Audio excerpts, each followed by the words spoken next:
Hey there, I'm here to let you know that my video is not professionally made in the slightest, so there will likely be parts of this video where my voice sounds like crap. Thank you for understanding. October 11th, 2025. I left a comment on a video called Megabonk is Lazy by Pappo. It was a constructive analysis on his whole video, explaining to others the amount of bias, contradictions, and misinformation regarding their opinion on the game. The comment was incredibly lengthy, and most people probably wouldn't have read it because of that. My thought was, if one person reads my comment and gains something positive from it, then I've made a good comment. Little did I know that Pappo would censor my comment shortly after it was posted. Hello there. My name is Sky. Today, I'll be diving into my first-hand experience with censorship on Pappo's video. I'll explain how he took action so fast, go over how I learned about this, talk about some of the pros and cons of giving creators these powers, and then give my opinion on the dangers of what I call invisible censorship on sites such as YouTube. Finally, I'll end the video with commentary on Pappo's Megabonk is Lazy video, using my original comment as the script. All the music in this video was made by me. If links to said songs aren't in the description when this video goes up, I'll be sure to update it at some point. Let's get into it. Thank you for watching. One of my friends found Pappo's video while scrolling on YouTube, and we decided to listen to it while preparing some food. After completing it, I understood some of the points that Pappo used to explain his negative opinion on the game, though I felt that some of the comparisons he made were a bit silly, and many of his talking points were contradicted by other points he made. Overall, I thought that his opinionated video on Megabonk was largely inaccurate, which came from his bias for vampire survivors and the Binding of Isaac. That wasn't the worst offense, though. It was the way he spoke towards the subject, acting as if he was some expert on roguelikes, ultimately leading him to treat his opinion as a fact. This can be quite dangerous, especially if that person has a large following and is well respected in their community. It can lead to people believing that creator outright due to the respect they have, even if what they say is inaccurate. No matter what the subject is, I feel that misinformation should never be present in informative content, unless it is clear that the content is a parody in some manner. It could mislead people into believing inaccurate information, potentially leading them to come to a conclusion based on that inaccurate info. On top of that, it's straight up disrespectful to the developer of the game. Would you like it if someone were to spread misinformation about your work with the goal of stopping people from supporting it? Anyways, I left a long-winded comment on his video, breaking down a large portion of the misinformation and bias within it. I thought that after posting, it would be done. A few minutes after posting it, I get a comment on my old Lethal Company post. It was someone telling me that they believe Pappo deleted my comment. They were incredibly kind about the whole situation, even praising my comment for being well constructed and helping them to understand how much bias can be within informative content. We had a bit of a discussion after that, all while I was checking if the comment was truly deleted. We went over various reasons as for why it may have disappeared, such as the comment potentially being over YouTube's word limit, though we found that it was under the limit of 10,000. Eventually, we came to the conclusion that Pappo intentionally hid my comment, likely using the block and/or hide users from your channel feature on YouTube. On my end, it appeared that the comments were still there. From any other perspective, the comments did not exist. I was astounded that this was something a creator could do. I told myself that I couldn't just let this go under the radar for two reasons. One, due to the censorship Pappo practiced. 2.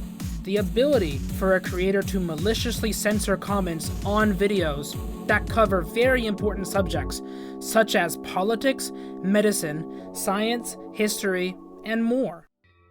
Let's face reality. A content creator must have access to powerful moderation tools in order to prevent spam, harassment, and scam bots from flooding their chat and comment sections. As one of my friends described it, it is a necessary evil, and I'd have to agree on that.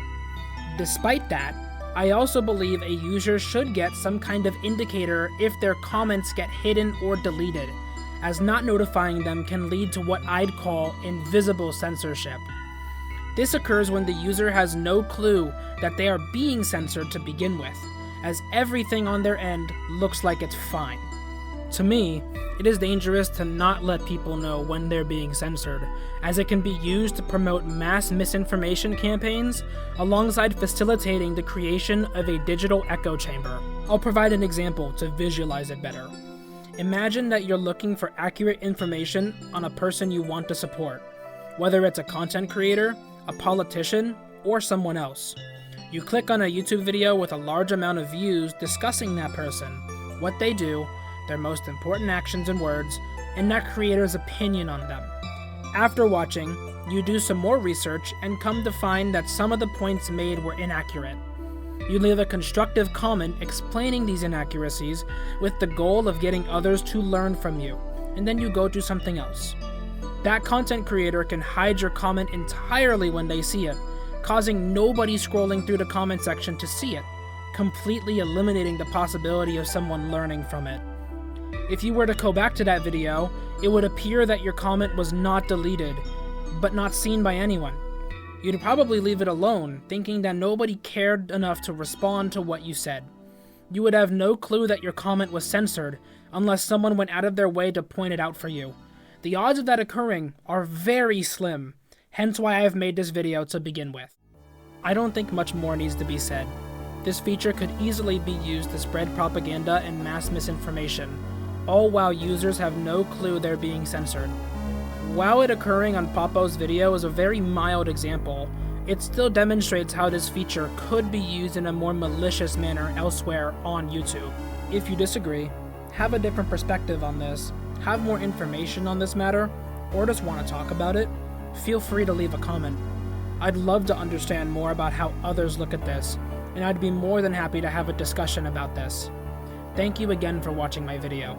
If you aren't here for my commentary on Pappo's Megabonk video, feel free to leave. Otherwise, enjoy. Some of what you said was accurate, such as mentioning how the Reddit humor of the game is pretty bad. On top of that, you explaining and demonstrating its similarities to Vampire Survivors are also important to note. Aside from that, you are demonstrating an extreme level of bias due to your love for previously existing games within the genre. Here are some examples of that occurring.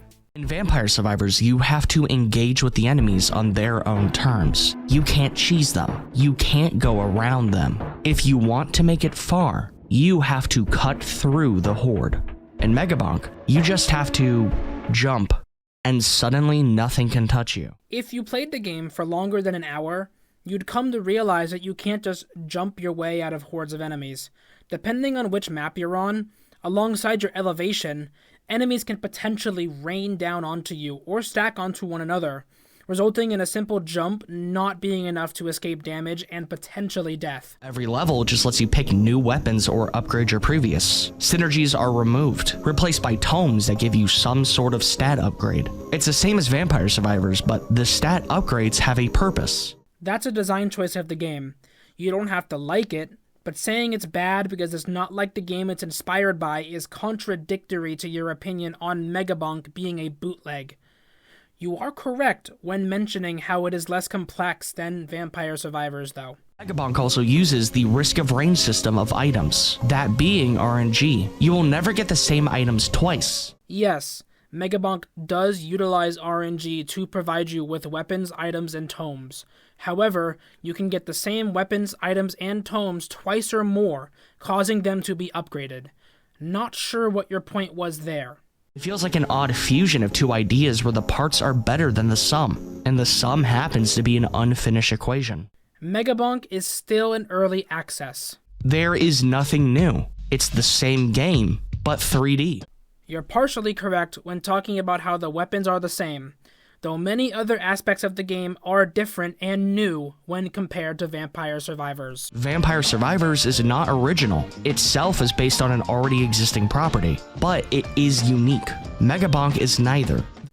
The whole point of this video is you discussing how Megabonk is uniquely bad in your opinion, and yet it's somehow not unique? There's a difference between inspiration and plagiarism. For example, Getting Over It was inspired by Sexy Hiking. It's a very similar game, but I wouldn't call it a clone because Sexy Hiking fucking sucks. If you wouldn't call Getting Over It a clone because the game it took inspiration from fucking sucks, Then couldn't you apply a similar logic to Megabonk based on your opinion?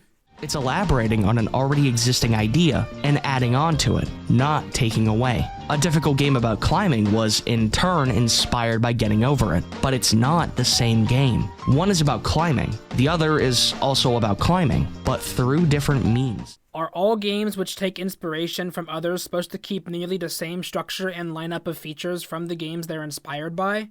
They are similar, but in their similarity, they are far apart. You just contradicted yourself at 353. There are examples of devs being heavily inspired by one another, but Megabonk is not one of those games. It's the Balala to Balatro, the same game under a different name, but worse. Worse in your opinion. The game's branding itself is the same as another YouTuber, Danny. Vedadad's name is literally Danny's name backwards. Danny Dev. While they are most likely the same person, bringing this point up is mostly irrelevant to the topic of this video. Worse version of both. It's trying to do something without understanding why it works. Another opinion. The game doesn't work for your tastes, though for many other people, it works great and is quite fun. It's not done in a way that could be seen as ironic. The joke isn't that the joke is bad. The joke is the joke. There is no subversion of the cringe. Opinion. Based on how people view the game, they will view the jokes differently. Perspective. This doesn't feel like a sincere joke. It feels like putting a bunch of references in your face and expecting you to laugh. That's how you view the jokes based on your opinion, which comes from your perspective. Yes, the jokes are horrible to me, you, and many others, but not everyone will view them as we do. Some people do view them as ironic, while others take them at face value. It's the Marvel movie of joke design. Yeah, that's pretty accurate to be honest. The main issue with Megabonk comes from the fact you can win by doing nothing. While you can win by doing nothing, if you want to improve your amount of kills or attempt to get a faster clear time, you will most likely need to do more than just stand still. You can progress very far in Megabonk without moving. Even though Megabonk doesn't require you to interact much with the environment to get a win on Tier 1, you will need to move around and do stuff if you want to progress further than that. There is a level of understanding that needs to be met within Megabonk in order to get extremely successful runs. While I do agree that the level of understanding is lower than games like Vampire Survivors or The Binding of Isaac, there is still a strategy and thought that can be put into the game if you want to. The point, there's a challenge based on this exact issue. It's treated as funny game design rather than what it is. Bad. You cannot progress to any tiers higher than 1 by standing still in Megabonk. Also, you are spreading misinformation about the AFK Gaming Challenge within Megabonk. It can only be done on the Tier 1 forest map, with the only goal being to survive to the final wave. It is not the developer treating it as a funny game design mechanic. It is a single challenge in a single tier that isn't expected to be cleared without an immense amount of luck with the RNG drops. If I can stay still and watch Family Guy funny moments for a solid 3 minutes without needing to move, it isn't good game design. It isn't funny. It's a boring game. If you choose not to interact with the game in order to AFK farm enemies simply because you can, that is not the fault of the game. That is your fault for choosing to do that. It's not to say you can't have a game designed around waiting. There are games that do this and do it well. For example, Bloons. Comparing one game from an entirely different genre to another is a bit absurd and irrelevant. While yes, BTD is a good example of a game that makes the player wait in a good way, Megabonk is not built around waiting around like you have come to believe. Once again, that is how you are choosing to interact with the game, which is no fault of the game itself. You accept what you get and wait 10 seconds for more colors and flashing lights to assault your retinas. You can click the screen to skip the stupid chest animation. Megabonk is not bad, nor is it good. It's this odd middle ground that is completely sterile and neutral. It doesn't improve on the formula. It's not a step back from the formula. It's a horizontal step. Nothing is changed. Nothing ever happens. I don't believe Megabonk was trying to take a step forwards or back with the formula. It was just following a pre-existing one. There's nothing wrong with creating another similar game within a pre-existing genre, especially if it's inspired by other games within said genre. Also, nothing is changed, nothing ever happens is an opinion you have developed based on how you have viewed and interacted with the game. It is just your opinion, yet you are still trying to present your opinion as if it's a fact. That's not how opinions work. It sacrifices mechanical depth to be a theoretically infinitely replayable game. Not because it's fun, but because it's something you do idly while doing something else. That is your opinion on the game, based on how you have interacted with it, alongside your bias for other games within the same genre that you like more.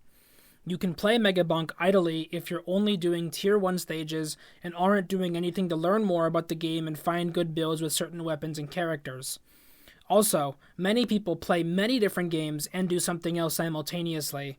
That phenomena isn't isolated to Megabonk. You could have over 50 hours of Megabonk, but when someone asks your opinion, your only response will be, it's okay, or it's fine, or it's good. There is no conversation to be had, because there is nothing to say about Megabonk. That opinion could apply to many games within the same genre.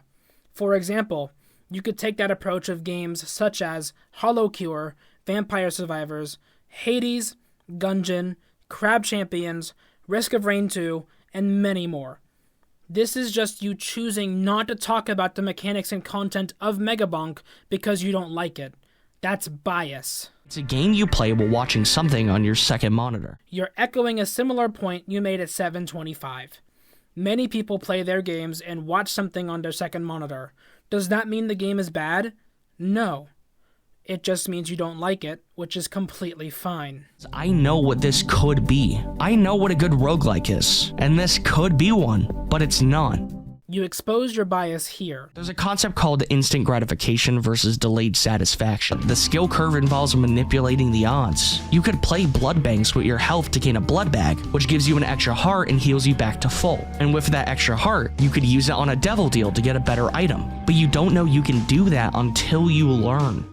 Megabonk does not necessarily give you instant gratification. It more so tries to use delayed satisfaction by making the player plan their run based on what items they receive from a loot pool, alongside what character they choose to play. You can view the same game as giving you instant gratification or delayed satisfaction based on your perspective and how you interact with it. We get it. You're biased for The Binding of Isaac, and that's valid. It's a very good game. You should keep one thing in mind though. Comparison is usually the killer of joy.